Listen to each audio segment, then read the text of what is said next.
Hello and welcome to Ula Tea Leaf Readings. My name is Lenor, and tonight I'm going to be reading your tea leaves. This is a horoscope for Cancer. If Cancer is your solar, lunar, ascendant/rising sign, then this is a message for you. All right, let's get started. And so our card tonight is the Knight of Cups.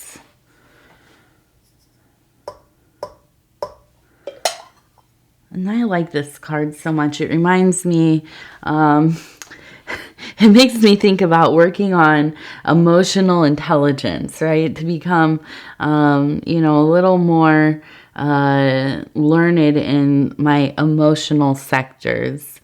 To, employ the techniques that I learned so that I may think about how I react to things.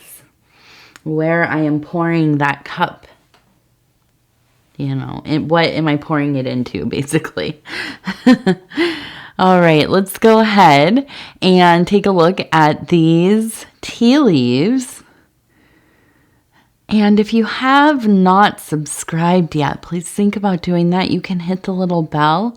It'll let you know when the next readings are coming out, and it is free to subscribe. Okay, so first I see we have, it looks like an H and a B. So HB, it kind of could almost be a K and a B, maybe KB, but one of these two, HB, KB. And I do feel like it is maybe a name. Okay, this could be like the initials. All right.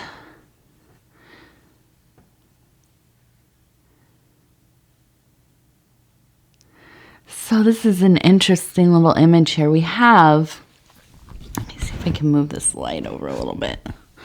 Okay, so we have, it looks like an animal here. It looks like a goat to me, kind of rearing up.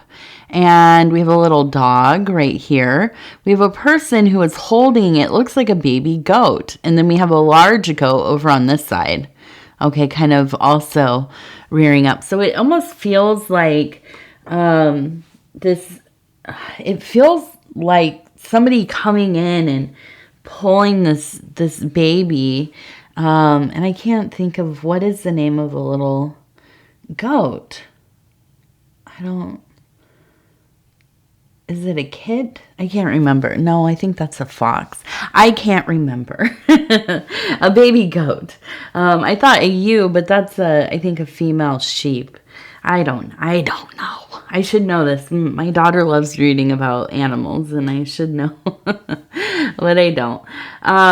So just this feeling of the baby being kind of torn away from its family, and everybody's kind of in an upset state, and I feel like really I hate to start out like this. I try to maybe keep it a little more positive, at least at the beginning.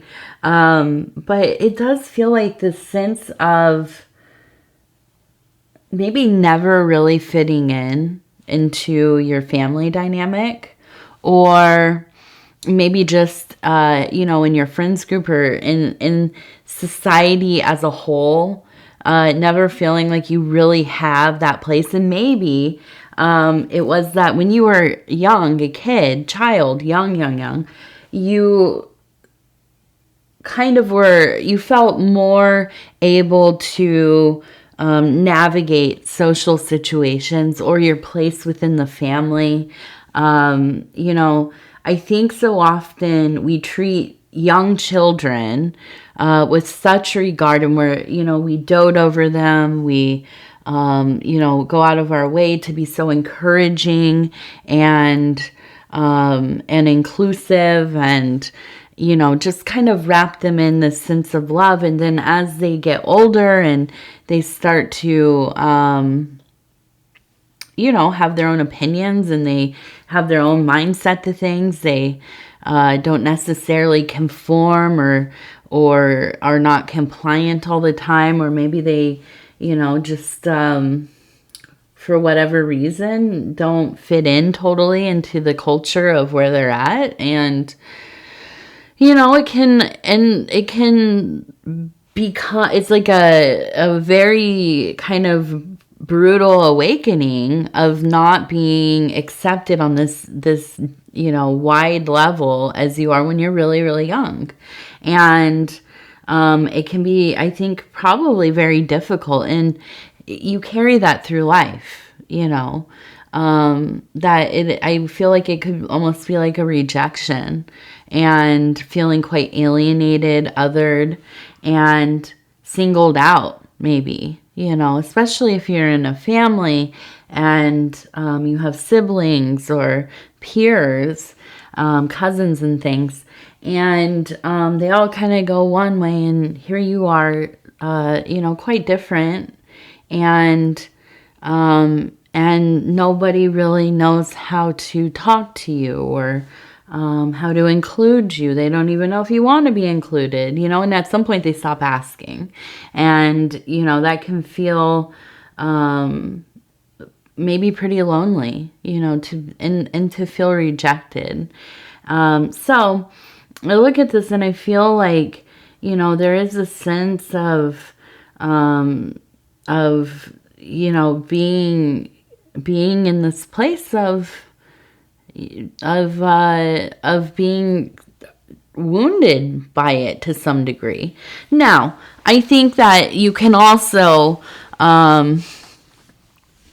you know, grow up and although this is something that we can't undo about our histories, our experience, I think it's also something that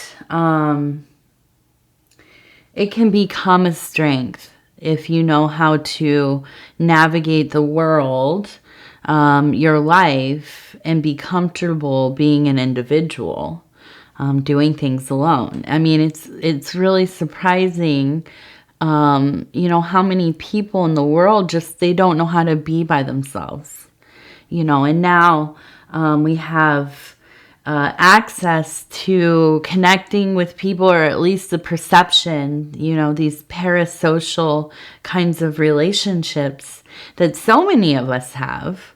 You know, I myself, I'm, you know, I create content, or, well, I do readings, right? It's not really exactly the same, I guess, but I'm not like an influencer or anything, which, I mean, I'm not making fun of that. Don't get me wrong. I think it's really cool that people can do those things.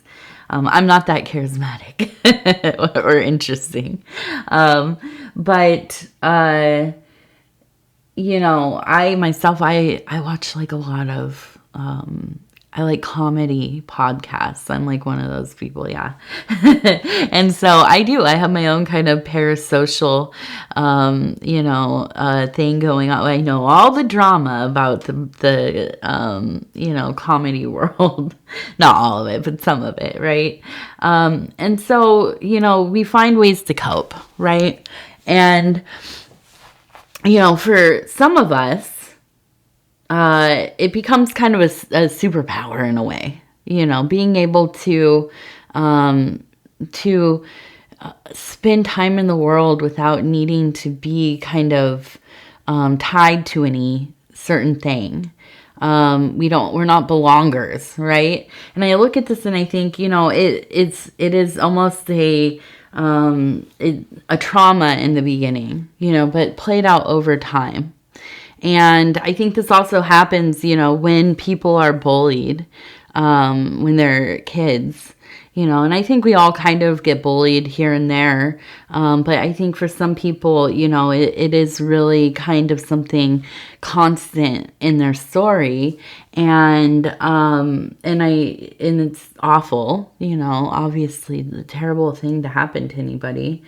But I also think that, you know, there can be a way to make use, not to condone it. I'm not trying to condone it, right? But there's a way to make use of our circumstances, and hopefully, you know, ideally we can do that. So I do think for a Cancer, it makes sense to me that there would be this feeling of maybe never like fully feeling 100% you, yourself, in your own skin, in the environment that you're in, especially in relation to other people. And I think that, that's probably made for a very interesting interior life, and finding sub-realities as well. And what do I mean by that? There are the internet, it's one of them, right? And so many places within the internet, but also gaming, or maybe you're somebody that does like role playing, or you're really into literature, or, your creative processes, or whatever it is. There are these realities that get created, and they are what I would consider maybe micro realities within our life, and we escape to them. They feel like home. They do. Sometimes they feel more like home than anywhere else. And, if you can manage that without kind of tumbling down the rabbit hole, then wonderful, right? You have a place, and maybe have, even friends and things there. And I think, I, from an early age, because I started having the internet when I was like 12, 13 years old, maybe 11, I don't know, somewhere in there. And I was always fully, like in love with it. And this was back when it was like the Wild West, right? But, there was, especially back in the day, maybe still now there still is, but this idea of like, oh no, all these people are just perpetually online. That's all that they only have friends online. They don't know how to socialize. Well, I, don't necessarily see that as a bad thing. I mean, I met my husband online. He's amazing, It's like most of my life is managed through some aspect of internet. A lot of us, I think, are. So, if you can find your people, your communities, your places of interest, and there's somewhat of a balance between waking life and these sub-realities, then I don't know what the problem is.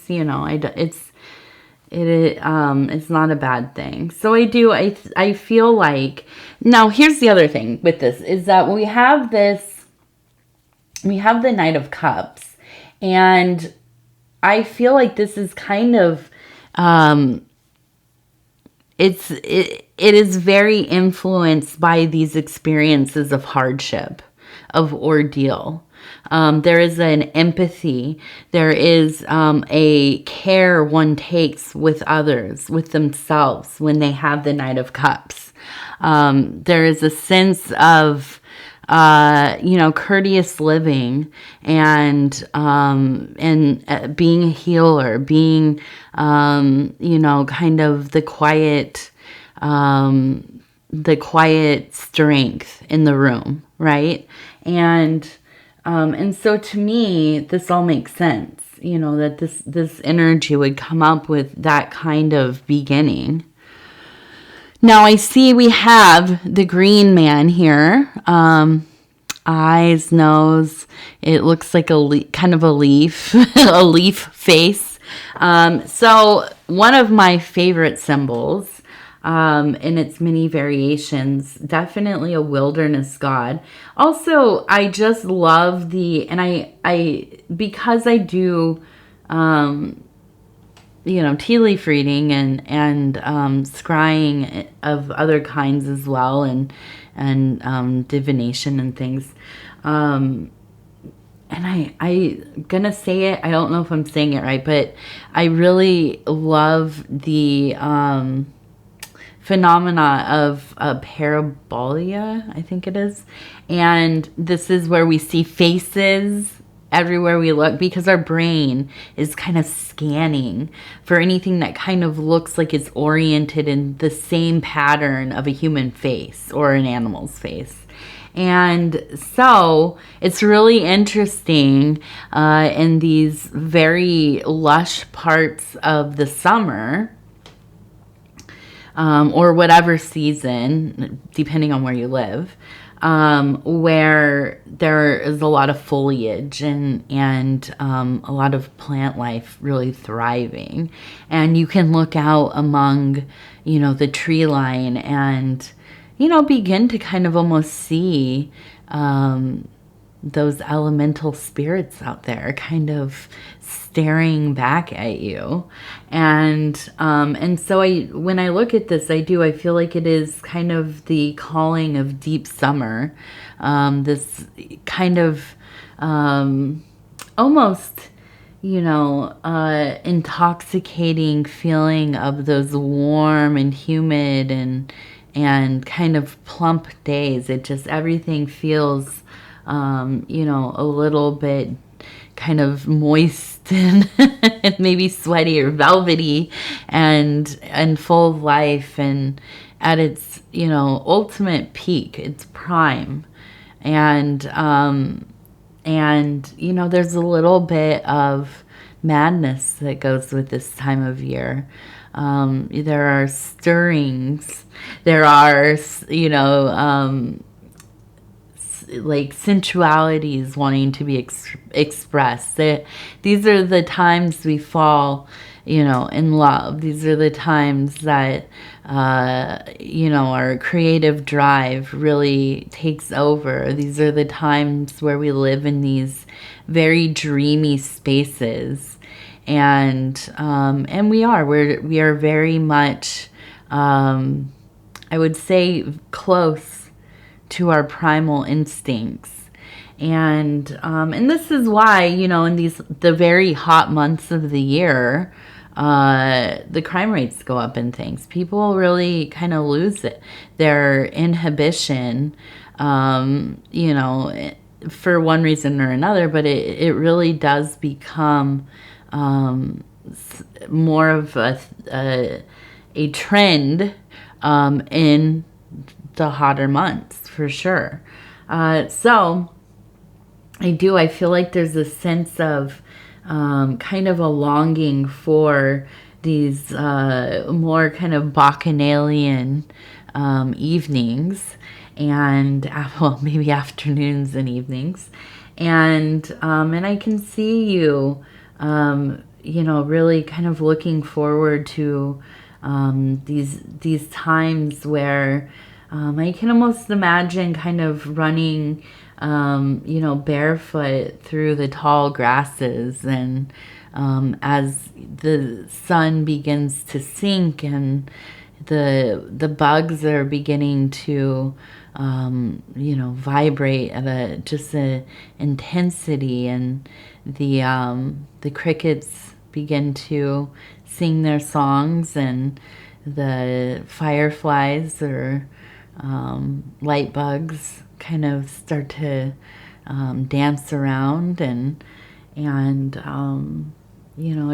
is something to behold. It is a place where there is no way to get a grip on your heart. This is, it is pouring out all over, and this is the place of divinity, of Amaret, of the wild dews of the gods, goddesses, of the most sacred substances and secretions and things, and so there is love, and there is passion and obsession, and kind of losing oneself in it all. The interesting part of these times as well is that things look so much different in the night than they do in the day. And, what's good for the night does not seem so, doesn't seem so wise in the light of the morning. But I think that there's a sense of kind of twisting and turning and allowing yourself this wild freedom, And I could see that coming here. These months have been long and they have been good to you, but I think, you know, there's a pulsing, you know, well, that feeling of your heart beating so quickly and hard that you can hear it in your ears. You know, you've been running, or suddenly you're just so nervous. You know, your hands are sweating and all of that. And so I feel that there's love, there's lust, there's life. There's life here. There's life to be lived. Okay, let's see.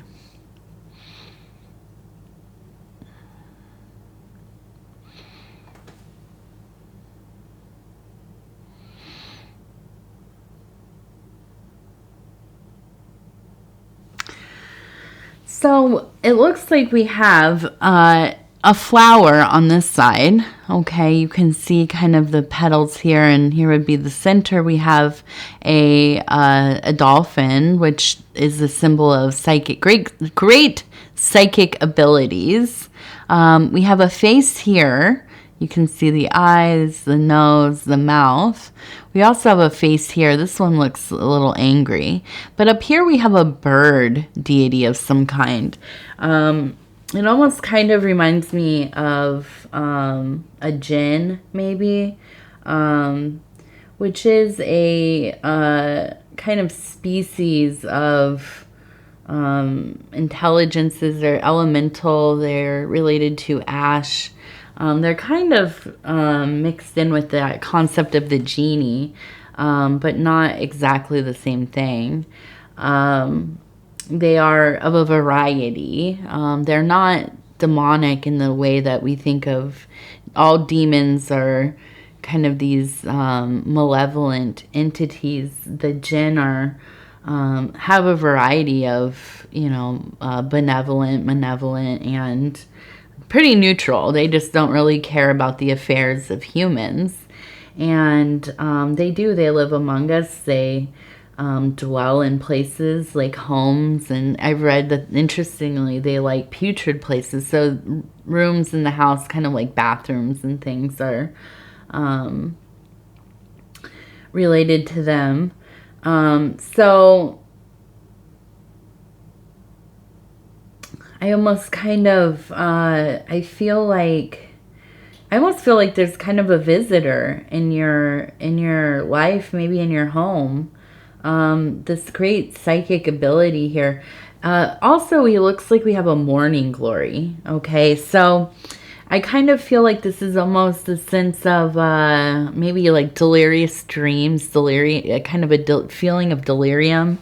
But I think it is being provoked by something that is visiting in the home, something that is kind of passing through, possibly, or maybe you live in a kind of a place like what do they call it? Kind of well, it's like Grand Central Station of you know, paranormal entities where they kind of cross through. It's still transient. They're not like just living in your basement or whatever.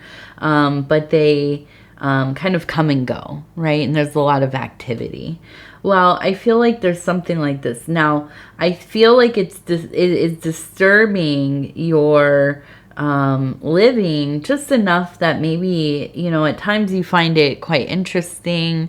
You know, it really kind of verifies your kind of ideas about the world already, that these things, you know, kind of are among us and we are among them and we coexist and so on. But I think also there are moments of maybe, and this might be related to fear or just being uncomfortable, but there are moments of being quite unhappy about this situation. And I don't think that there's any energy of like benevolence here, but I think it's just, it seems like it can be very loud for you sometimes. Just taking you out of whatever you are focusing on, and there might be like kind of a flare up of things occurring, and you're just hyper focused on it, and it really kind of starts to bum you out because it has taken you out of your routine. It's taken you out of your focus. And so, I would be interested to know, like, what, if you are experiencing things, like, what are you experiencing? If you'd like to share, you can share in the comments there. But, I think that ultimately this feels like it is a development within your psychic abilities. And I think that, it's kind of, I don't think it's really neither here nor there. I don't know that it will last forever if there's just something particular going on. Or it could be that you've brought an object into your home, that is trying to talk to you, communicate with you, or whatever is in it or on it, tied to it, is, trying to let itself be known. Okay, let's see.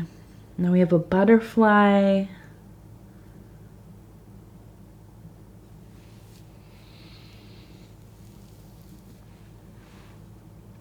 We have a butterfly, and I feel like we have a person who is kind of beneath this symbol up here. And it feels like a sense of like a call to prayer, maybe a sense of kind of maybe sacred contemplation, and some aspect of prayer here, or whatever the equivalent of prayer might be for you, in interior dialogue and gratitude, just radical honesty, meditation, mantras, whatever it is. But I think that this is something that you have been thinking about, and it is something that I think would be beneficial to you and your situation. Now, we also have a C right here, and then we have a heart, and I wanted to show that.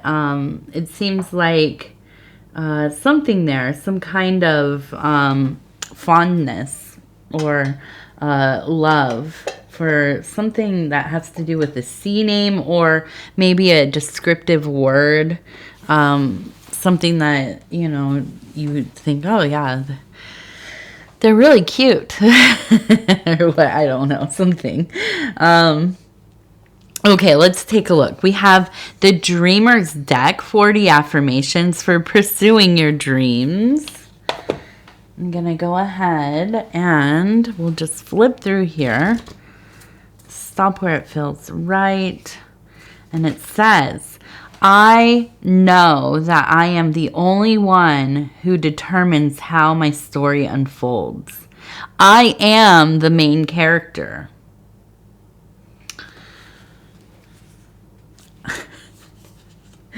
The first thing that came to mind, and this is terrible, because listen, I love Cancer people. I have a lot of Cancer people in my life, including my husband. And I was thinking that I am the main character in my life. Well, a Cancer might think like I am the only character in my life. Yeah, I don't know. I wonder sometimes if you all kind of experience reality that way. But no, I'm just kidding. I do. Cancer people are the best. I think you all get a bad rap sometimes. But I like people that are just into their own thing. Doing their own thing, kind of, know what they like. And I like a puzzle too. So, I'm a Virgo. So I think a Virgo and a Cancer person do well. And if there's just the right balances there. And if if like a Virgo loves a good puzzle, trying to figure something out, right? and cancers are the ultimate complexities at times. So it does. It all works out for the best, I think. All right. Let's see what else. Cancer, I love you. I love you. I love you. And I thank you so much for spending this time with me. It's always a total pleasure and quite an honor to be able to do these readings for you. If you would be so kind as to like the video, it does help the channel so much. If you haven't subscribed, please think about doing that. It is free. You don't have to pay anything. It just basically, lets you know when things are coming out and hopefully puts us on your feed a little bit. What else? If you'd like to leave a comment, please do. I'd love to hear from you. And I'm just gonna, since I've been talking about my husband, I'm going to, and also because he's just awesome, he's amazing, plug his really amazingly, I cannot believe he has over 200K subscribers. His channel is the best. I mean, it's growing so fast. I can believe at the same time. But it's Dove and Serpent Tarot. His name is Paul. And, hands down the greatest tarot reader of all time over there. And he's great. So go check him out. A lot of you already know him. And if you're a Cancer, you have to. He's one of your peoples. So anyways, I love you. Take care of yourself, and we will talk real soon.